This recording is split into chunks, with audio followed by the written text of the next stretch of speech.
Hello everyone, and welcome to part 10 of my painting on Pantone postcard series, where I am on a quest to complete all 100 of these Pantone postcards and fill them all with a painting. I've only done 34 so far, so I have a lot more to go. Before I begin, be sure to like and subscribe, and let's see what we can create today.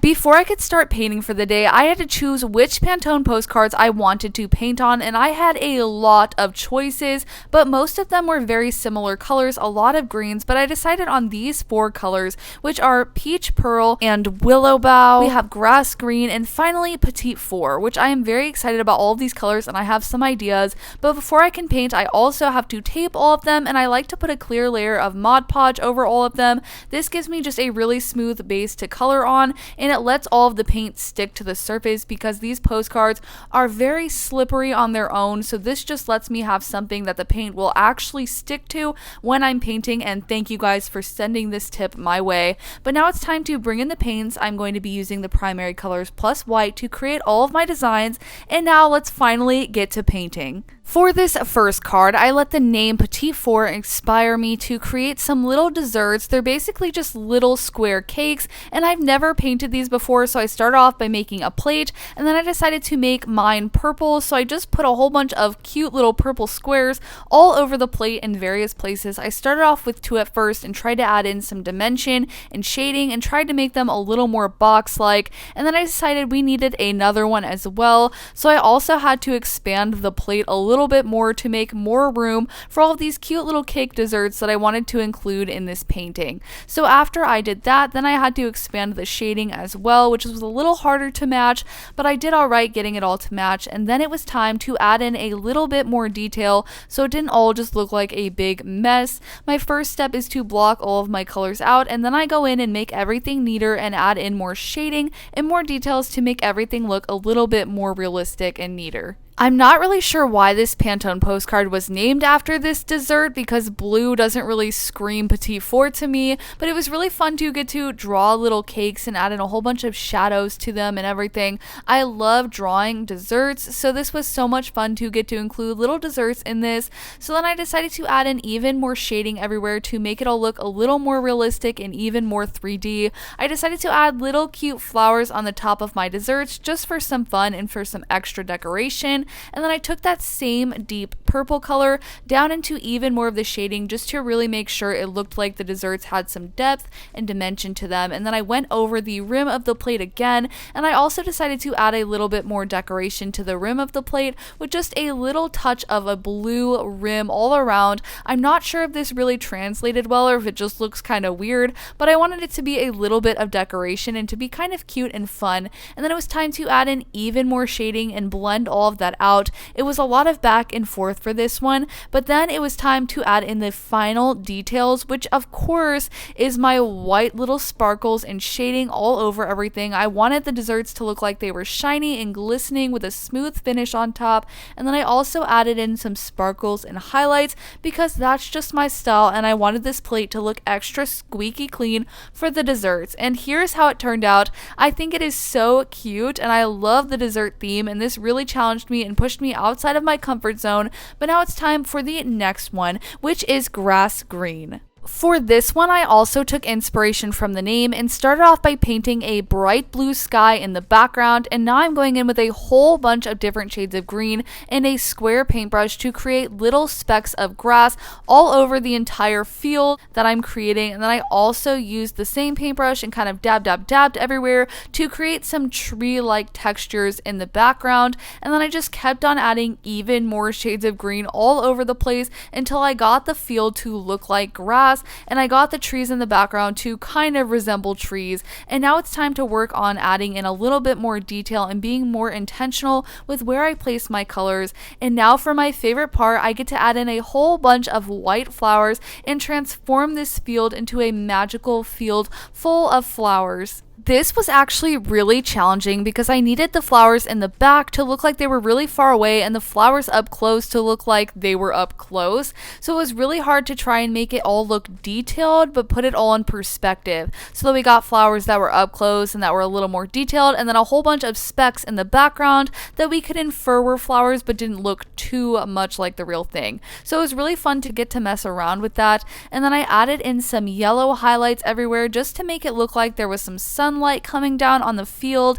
and on the trees behind the field. And I think this turned out so beautiful and so cool. I decided to add in even more shades of a light green in the front just to really make sure it all popped and to give it some detail. And then it was time to add in some dreamy wispy clouds to finish off the entire scene.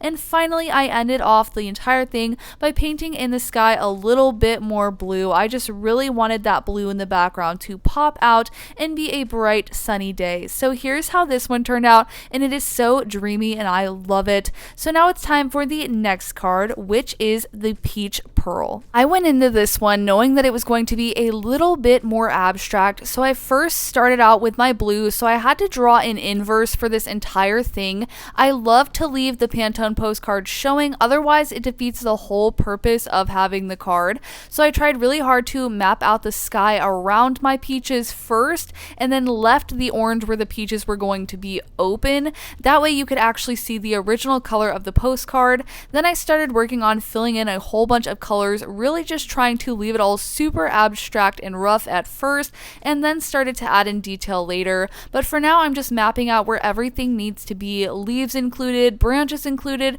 and just getting in all of those base details down. That way I have a layer of paint down and I can kind of know what my composition and design looks like before I commit to it all too much. And I could start going with my shading and my color corrections. So I first started off by shading in the branches with a little bit of a blue color added to it. I don't like to use black in any of these because black can kind of muddy up colors and not really make them darker, but just drag down the saturation. So I like to use blue and purple to create shadows on these and just indicate a cooler tone. And now it's time to actually start working on the peaches, which I wanted to make look more like peaches. They were really desaturated and really weren't popping like I wanted them to, so I added in some warmer colors, a lot of hot oranges, and then tried to color match the card a little bit more to blend things out a bit smoother, which is one of my favorite things to try and do, is to color match the card. It's a real test in that. And then finally I worked on the leaves a little bit more. I wanted to add in some highlights and shading on those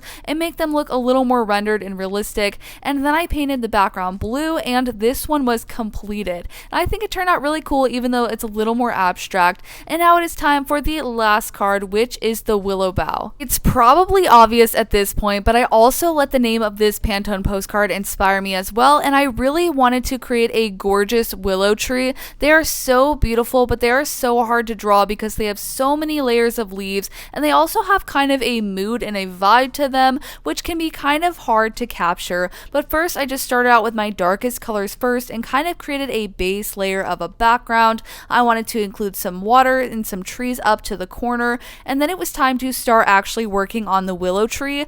So now I'm adding in a whole bunch of different shades of green and just dabbing a whole bunch of different strands of the willow leaves, and just going in with a lighter, more saturated, more yellow color afterwards, and just adding in more and more different strands to make it look like this tree has a lot of different built up sections and leaves within it. And then we've got a different type of foliage off to the side, which I just added in the same kind of patterns. And then I went even lighter and brighter on the willow tree. I wanted it to look like some sunlight was hitting it and making it shine and reflect some pretty colors. And then I was finally done working on the willow tree, and I could start working on the background a little bit more. I wanted to create some sky peeping through the trees and some more reflection on the water as well. And then I was done with this whole entire card, and it actually turned out to be one of my favorites. I think it's just so whimsical and pretty. So now it's time to reveal all 4 cards and take off the tape with a satisfying paint tape peel. And here it is. Here they all are getting their tape peeled off. It was kind of weird. The paint kind of gets really plasticky, so some of it was peeling away, but it all turned out great. And here's the first card again with the petite fours, where I actually drew out petite fours on this cute little plate. Here is the second one where I again took inspiration from the name and made this flower grass field. Here is the third one where I made some abstract peaches with very little color of the card left showing through. And here is the final card that I made based off of a willow tree, and it turned out so magical. I would love to hear which one of these 4 cards turned out to be your favorite. I think they all turned out so cool, and we definitely have a spring and blue theme going on with all of these, but I love them so much. Let me know which one was your favorite because I would love to know. Thanks so much for watching. Like and subscribe if you haven't already, and I'll see you in the next one. Bye!